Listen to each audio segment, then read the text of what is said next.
สบายดีจ้าพี่น้องสวัสดีจ้าโอ้ยสั่งเสียงเจ้าของเลยคอแห้งสวัสดีที่ริมโขงนะจ้าสิคอยเบ้าเสียงบ่มีลงมาพี่น้องลงมาริมโขงพี่น้องสวัสดีจ้าวันนี้เดือน3 ไม่3 ค่ำแซดฮามาลาเมื่อกี้อยู่เฮือนอยู่กันวะเราก็ได้ไปแล้วเพราะว่าเรียกว่าจะเป็นลิงอัมลาแล้วสั่งปลามาเลี้ยงลงมาเอาลูกปลาพี่น้องลงมาเอาลูกปลาหมูเห็นข้าเจ้าเลี้ยงลายนิยมเลี้ยงลายแล้วกันมันบ่เปลืองอาหารนะสั่งมาส่วนปลานิลว่าสิปล่อยปลานิลลงจากเองผสมกันจาก500 ตัวมันแบบผสมกันว่าพอได้ตึกกินนั่นนะส่วนปลาหมูนั่นก็มักกินแต่ลูกปลานิลมันยังหาบ่ได้ลูกปลานิลมันนะว่าสิสั่งอยู่ลาวเลยที่ไทยคนหาเพจมันยังโมเมนต์ละดูมันก็เพราะว่าปีที่แล้วดังลงเดือน6ปีที่แล้วดังลงเดือน5เดือน6บ่าวปีซาไปอยู่แล้วให้พี่อายไปเอาเปิดถึงงานเทียมปลาผักกระเจ้าลงมายามแดดปลาไม่ได้ขึ้นมาปลาสีขึ้นอยู่ไงได้จักโตปลาใหญ่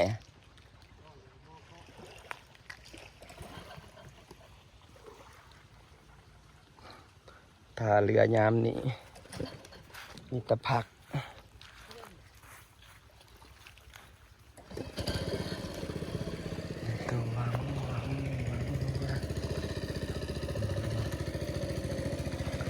ลงมันดูน้ำโขงจ้า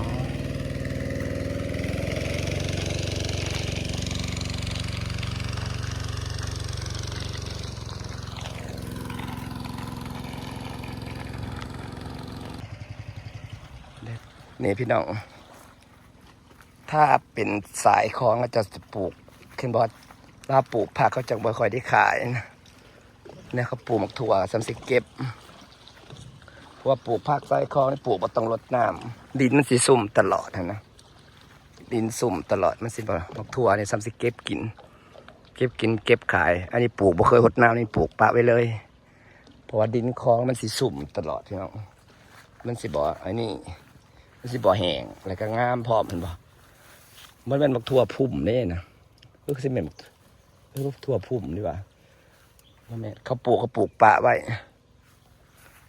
แล้วก็มันก็สิงามโดยที่บ่ต้องรดน้ำให้เมื่อยถ้าแต่เก็บขายนี่แหละปลูกผักในของพี่น้องแล้วมาปลูกผักโซนนี่จังบ่ค่อยได้ขายนั่นบ่คันผักกาดเขาเจ้าก็หวานสะถิ่มไปโลดเจ้าหวานไปโลดมากับพวกข้าวโพดนี่ปลูกปะถิ่มยังสิโลดนี่มันก็สิขึ้นเองนะ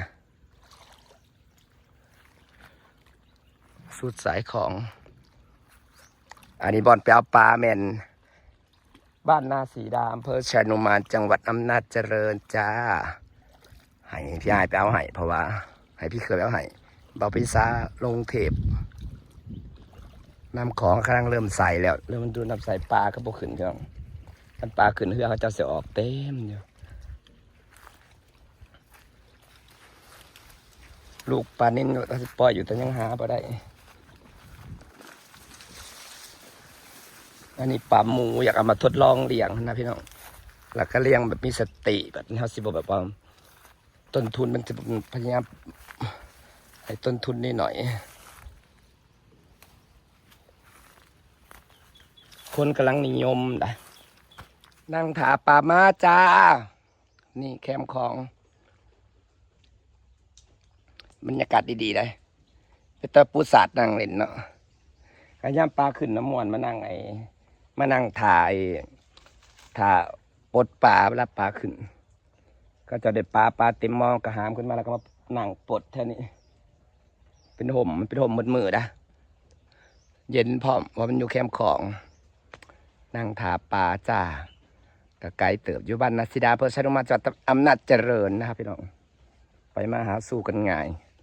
บ้านพี่เมืองน้องไอ้กะฮักเจ้าเด้อมาหรือยางจะปลาไปปล่อยพี่น้องปล่อยไว้ให้อาหารไปนำเบิ่งมันสิแผ่บ่เขาเจ้ามันแผ่อยู่แล้วแต่เป็นราคาแห้งในปลานี่นะ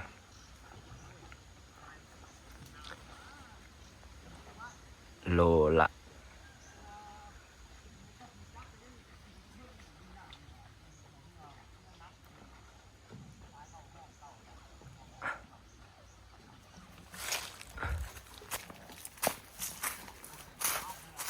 เลยตัวว่าสักวันหนึ่ง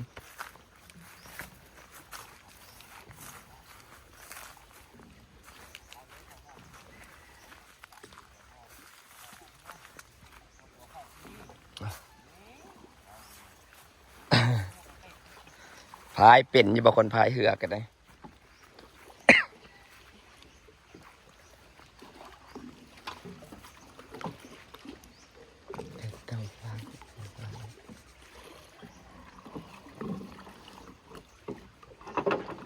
มาแล้วปลาค่อย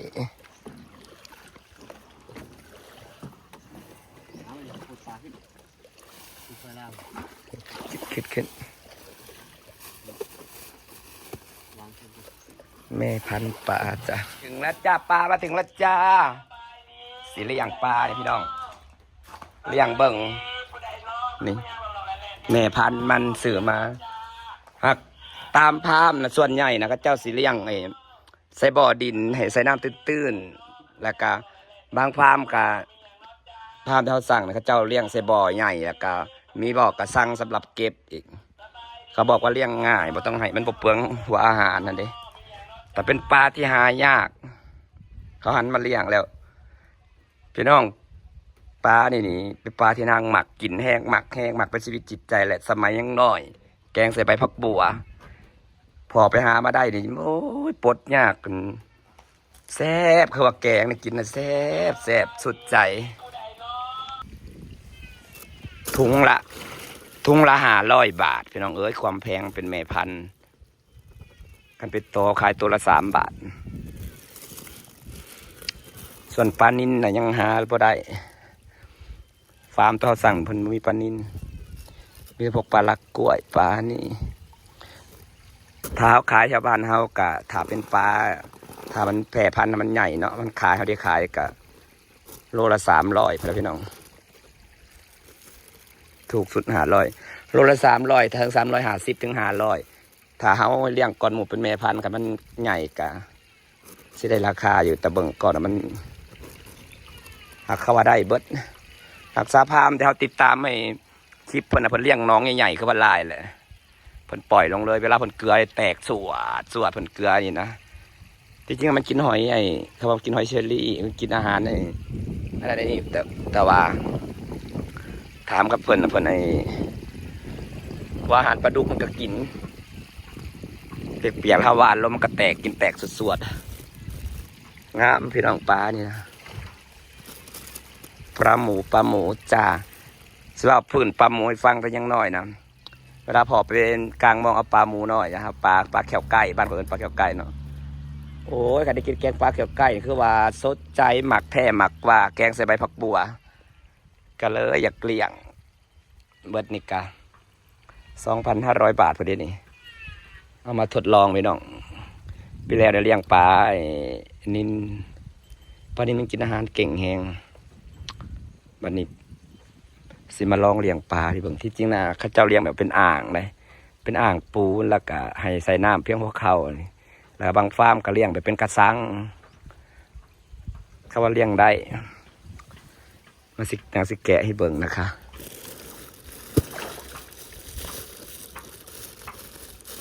แต่ปลานินนี่กินหัวอาหารเก่งแฮงถ้าปลานินมาปล่อยไว้กินน้ำแต่ว่ายังหาลูกมันไม่ได้พี่น้องนี่ทดลองสูตรทดลองนะคะเป็นแม่พันธุ์แล้วพี่น้องมึงเนี่ยป้าซางาม เหมือนสามออกไม้สามคำข้าเจ้าไปไอ้มุนเขากันเอาปลาปล่อยมือสันวันดีคอยปลาแพร่พันธุ์หลายๆเด้อปล่อยไว้แพร่พันธุ์ตัวงามไปดีไส้นี่แล้วเขาได้ในน้ำโขงนะเดี๋ยวนี้มันบ่มีแล้วพี่น้องมันสูญพันธุ์แล้วมันหายากต้องเลี้ยงเขาก็เอามาทดลองเลี้ยงแถวบ้านให้มันได้มีขันเลี้ยงได้นี่ก็โหแต่ข้าเจ้าเขาติดตามพามเพิ่นถ่ายคลิปถ่ายหยังนะก็เลี้ยงได้แพร่พร้อมแต่ว่ามันสิหมักต้องเอาท่ออย่างลงให้มันหมักอยู่ในอันนี้ให้มันหมักที่ชุดคือผักตบมันหมักหมุนอยู่ในหากผักตบงามเลยพี่น้องงามทะเดเป็นแม่พันธุ์อะไรนี่พร้อมไข่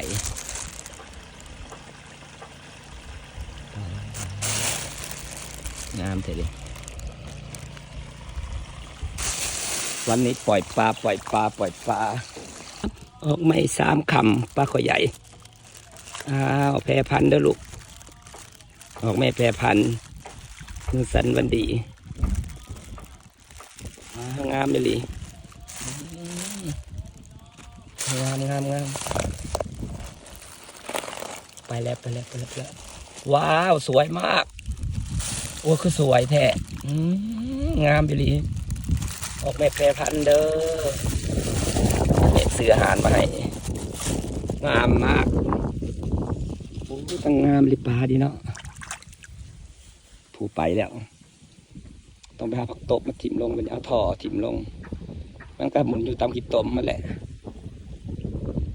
ไปแล้วไม่เห็นเลยงามเกิดป่านี่พี่น้องที่จริงนั่นถ้าเอาไปใส่เบ็ดปลาพวกเบ็ดปลาเคิงนะ ปลาโมนเป็นปลาที่พวกปลาคังพวกปลานางพวกปลาขบพวกยังหมักที่สุดหมักกว่าปลาเข่งหมักกว่ายังอีกเพราะว่าปลามันตายยากนะปลาทอดย่ามไอ้ข้าเจ้าเสียบเป็ดเท่ากับขายงามเด้ปลาโลละ500 บาทก็ถูกเนาะแม่พันธุ์มันปล่อย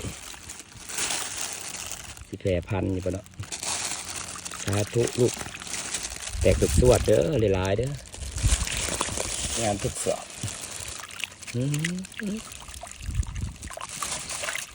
ก็สะออนแต่มันงามนี่แหละอันนี้ไว้ไอ้ไส้ยังกลางๆมันนี่ใหญ่สุดมักกะสีอันนี้ใหญ่กว่านี้จักหน่อยไม่พันไปเคยกินแห้งดีปลานะพี่น้องปลาทอถิ่มลงให้มันอยู่กันก็ไปใส่เบิดแล้วคือสีแข็งแห้งเบนหดปุ๊บไปเบิดแล้ว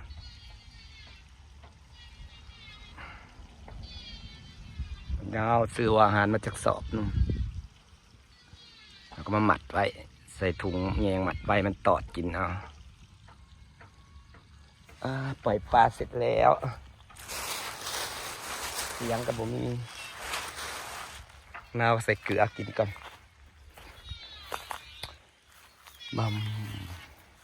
น้ำกระไรพี่น้อง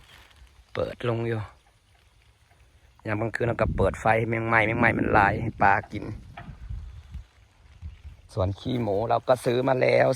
20 สอบเอาแกบเพื่อนบาโอเล่มาใส่คนมาอยู่บ้างนี่เนาะ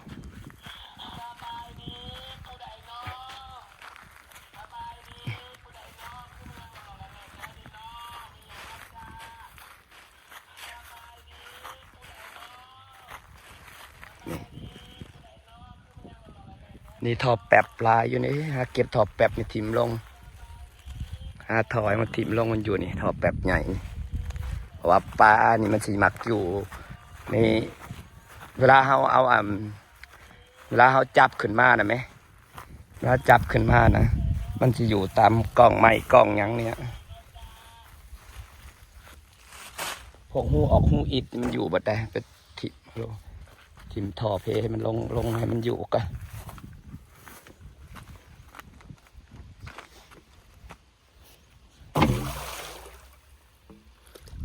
ก็จมลงไป จะอยู่ตามหูตามห้องตามหยังพี่น้องสิได้ฝากบรรยากาศไว้สำนีเด้อพี่น้องจากบรรยากาศไว้สำนีเด้อพี่น้องเก็บถุงเก็บไปใช้ปล่อยปลาไว้กินพี่น้องเอ้ยนั่งสิบเอ็ดเชิงธุรกิจดอกปล่อยเชิงธุรกิจแล้วเขาพาว่าเขาเน้นว่าอาหารมันหลายเลยมันไอ้นี่เปิดต้นทุนหลายจะเลี้ยงไปเรื่อยๆถ้าเบิ่งมันสิแพร่พันธุ์บ่อาหารกับมือไห้มือบองสินะหากินตามธรรมชาติน้ำหาผักตบมาใส่เป็นมะกรีน้ำตาผักตบบายดีเด้อพี่น้อง